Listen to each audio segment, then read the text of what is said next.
کئی جگہ پر آپ نے دیکھا ہوگا کہ لوگ حالات سے پریشان ہو کر، مصیبتوں اور مشکلات سے پریشان ہو کر وہ اپنے آپ کو مار لیتے ہیں، خودکشی کر لیتے ہیں۔ تو یہ خودکشی کرنے والا یہ اپنے آپ کو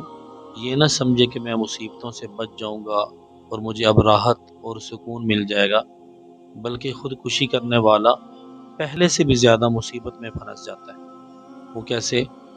کہ احادیث مبارکہ کا مفہوم اور خلاصہ یہ ہے کہ جو شخص اپنے آپ کو کسی طرح قتل کرے گا تو قیامت تک فرشتے اس بندے کو اسی طرح کا وہی عذاب ہمیشہ دیتے رہیں گے، اور وہ قیامت تک انسان پھنسا ہی رہے گا۔ مثلا کہ حدیث پاک میں ایک مثال بھی دی گئی، فرمایا کہ جیسے ایک شخص پہاڑ سے اس نے اپنے آپ کو گرایا تھا اور اس طرح خودکشی کی تھی، تو اب فرشتے اس کو قیامت تک پہاڑ سے ہی دھکا دیتے رہیں گے اور بار بار اس کو جو ہے نا وہ قیامت تک یہی عذاب ملتا رہے گا۔ تو ہمیں چاہیے کہ ہم تھوڑا سا اپنے آپ کو کنٹرول کریں۔ ہر رات کے بعد صبح ہونی ہوتی، ہر مشکل کے بعد آسانی آنی ہوتی ہے۔ قرآن پاک میں بلکہ فرمایا ان مع العسر یسرا فان مع العسر یسرا، بے شک مشکل کے ساتھ اللہ نے آسانیاں بھی رکھی ہیں، بے شک مشکل کے ساتھ آسانی بھی ہے۔ تو ہر مشکل کے بعد آسانی آنی ہے۔ یہ چند دن ہے، یہ وقت کبھی نہ کبھی گزر جائے گا، لیکن خودکشی کرنے سے یہ نہ سمجھے کہ ہم راحت اور سکون میں آ جائیں گے، بلکہ پہلے سے بھی زیادہ جو ہے وہ پھنس جائیں گے۔ اور ایک جگہ پر پڑھا کہ دنیا میں ایک ملک ہے، اس میں ایک ہاسپٹل، ایک خاص ایک ایسی جگہ بنائی گئی ہے کہ جس شخص نے اپنے آپ کو قتل کرنا ہے، خودکشی کرنی ہے، وہ اس علاقے میں چلا جائے اور وہاں باقاعدہ اس کا نام نوٹ کیا جائے گا، اس سے طریقہ پوچھا جائے گا تم نے کس طرح اپنے آپ کو قتل کروانا ہے، اور کس دن کس ٹائم تم نے اپنے آپ کو قتل کروانا ہے، خودکشی کرنی ہے۔ تو باقاعدہ اتنے دن اس کو وہاں پر ٹھہراتے ہیں،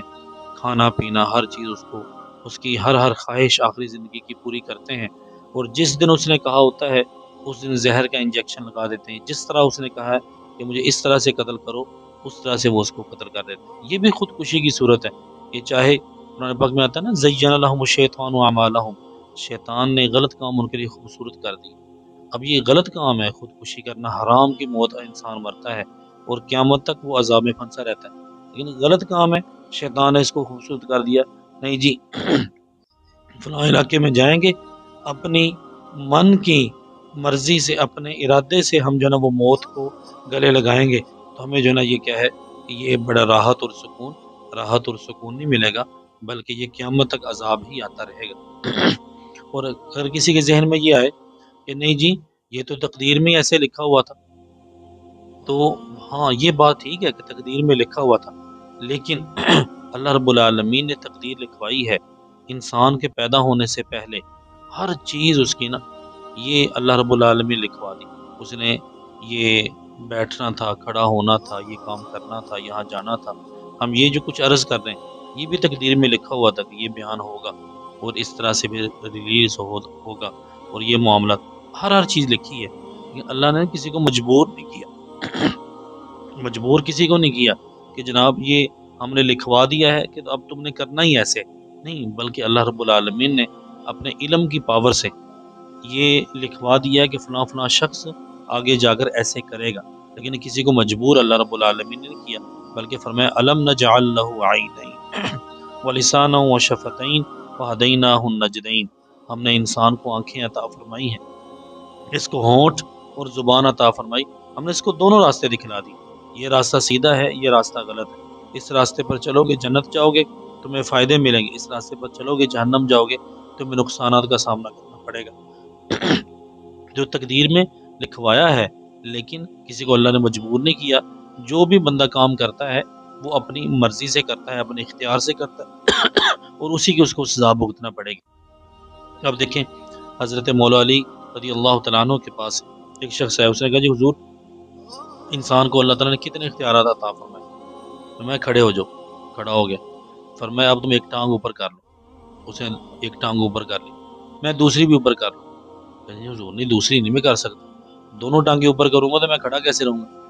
ایک ہی کر سکتا ہوں، دوسری نہیں کر سکتا میں۔ بس اسی طرح سے اللہ رب العالمین نے انسان کو اختیارات دیے بھی ہیں اور کچھ نہیں بھی دیے، سارے اختیار نہیں انسان کو دیے، اور بالکل انسان کو مجبور بھی نہیں بنایا کہ وہ مجبور محض ہے، بالکل مجبور ہے، جس طرح پتھر ہے ادھر سے اٹھا کر ادھر رکھ دیں، ادھر سے اٹھا کر ادھر رکھ دیں، اس کا کوئی قصور نہیں ہوتا۔ نہ انسان مجبور ہے، نہ کلی طور پر اس کے بعد اختیارات ہیں۔ اس کو اللہ رب العالمین نے دونوں راستے، دونوں چیزیں بتا دی ہیں۔ فمن شاء فلیؤمن ومن شاء فلیکفر، جس کا جی چاہے مسلمان ہو جائے، جس کا جی چاہے کافر ہو، لیکن سن لو انا اعتدنا للظالمین نارا، ہم نے بھڑکتی ہوئی آگ ان لوگوں کے لیے تیار کر کے رکھی ہے جو کافر ہوں گے، دین پر نہیں چلیں گے۔